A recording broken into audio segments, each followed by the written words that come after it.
করা যায়? শুন, আমার মাথায় একটা বুদ্ধি এসেছে। কি বুদ্ধি ভাবি? বাজারে হোটেলে না ভালো পায়েস পাওয়া যায়।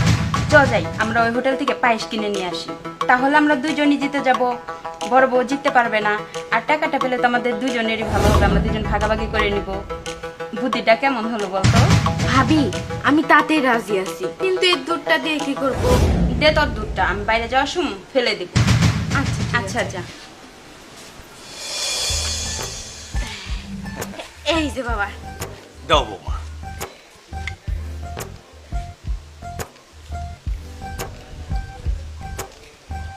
বৌমা, তোমার হাতের পায়েস খুব সুস্বাদু হয়েছে, কিন্তু মিষ্টি বেশি হয়েছে। ধরো, তোমারটা নাও। ধরেন বাবা।